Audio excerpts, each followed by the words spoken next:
everyone. For this Classic Movie Monday, I thought I would take a fan's request and do, in particular, this movie because I'm fairly familiar with it and I've seen the film before, so I think it would be the easiest for me to start off with this film in particular. And, but without further ado, let me discuss Dr. Strangelove, or as sometimes, I guess, if you want the really long version of this title of the film, you can say Dr. Strangelove, or How I Learned to Stop Worrying and Love the Bomb. So, basically, already by the title, you can probably tell that this film's going to sound a little bit ridiculous, and although it's maybe not as ridiculous as it sounds, it still tries to be a black comedy, and it does try to be a satire. And basically what it is satirizing is the nuclear scare that we had during the time of probably around the 1950s, a little bit after World War II. So it tries to delve into that time period and sort of show how, in particular, bombs and these kinds of weapons were really the sort of big guns for nations, especially considering the fact that there were all of these potential threats that various countries felt during the time. In particular, since we have the rise of the Soviet Union, and we have a sort of race with the Russians in other areas, in particular space. So there is this kind of conflict that really wasn't a direct conflict, but more so a really big ongoing kind of conflict that really didn't result in anything being completely direct and resulting in ultimate destruction. But this film attempts to sort of explore the possibility of what would happen if a bomb, or bombs in this case, I guess you could say, were set off.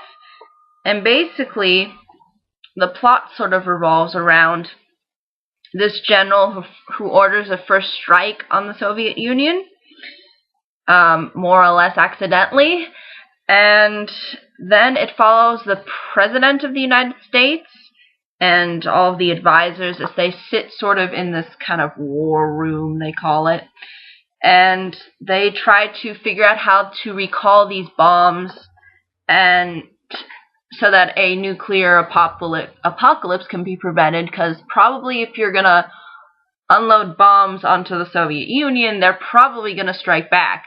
So there is this sense of, I guess, maybe lack of communication, because even the president doesn't know that these bombs can be sent off without his authorization, and there seems to be a lot of, I guess, maybe initial paranoia, in particular with the general who decided, yeah, we should go for bombing the Soviet Union. So again, there is this problem, and basically the whole movie kind of focuses on addressing that problem, and instead of doing it in a very serious and very thriller-esque way, it does it through sort of a satire and through sort of comedy and through dialogue. In particular, this film is noted, I think, for its dialogue and for its good writing, and also because they had a good director behind it, Stanley Kubrick, so you're obviously going to get something good out of him. And the interesting thing that I find about Dr. Strangelove compared to maybe a lot of other Kubrick films is that it's a little bit more I guess you could say maybe straightforward, and it may not be as maybe complex. But I think what it addresses is really interesting, and I think this film can be noted as a classic for trying to take the whole nuclear crisis and turning it into kind of this, kind of laughably ridiculous scenario. So I think overall it works to its advantage. I remember seeing this film in particular in high school, and I think people were just taken aback by how odd it was in trying to be sort of a comedy, and trying to bring in this kind of dialogue to the forefront. Another interesting thing in particular about this film is that one of the main actors, Peter Sellers, plays 3 different people. He plays the captain, Linnell Mandrake. He plays the president of the United States in the film, which is President Merkin Muffley. And he also plays Dr. Strangelove, who is in the title, and who is a former Nazi and also a nuclear war expert now for the United States, I guess. So, ultimately, the fact that this actor can play off and completely change his character from like one personality to another, I think is really well executed. You also have George C. Scott, who is playing his traditional kind of General Patton-like role, because pretty much General Buck Turrington, or I think it's Turriganson, the character he plays is fairly similar to Patton in that he is fairly forceful in the idea of sort of attacking the Soviet Union, and you'll see how he's sort of playing that kind of traditional assertive, aggressive, military style role. But ultimately, I think the film is one where I can understand why some people would maybe not enjoy it as much, in the fact that it is hensely based in dialogue. There's not really a lot necessarily going on in the film in the sense of action or really maybe suspense so much as it is about these people coming into a room and sort of talking and figuring out exactly what they can do to solve this problem that they're in. And then you see the different opinions going back and forth, and you see the kinds of characters that come about. And I think ultimately Kubrick wanted to take this kind of a scenario and make it something laughable, because I guess you could say maybe it might be due to the fact that this whole crisis was really generated towards paranoia, because ultimately nothing really actually happened and resulted in the planet being wiped out. So, I guess you could say that it's just a way of presenting this kind of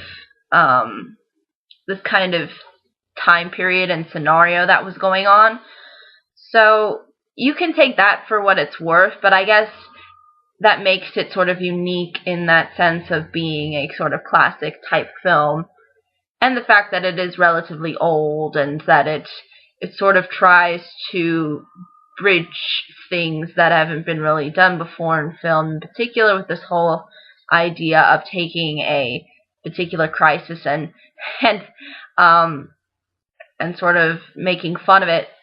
And the interesting thing is it did come out sort of during the time, or maybe a little bit after. It was like 1964.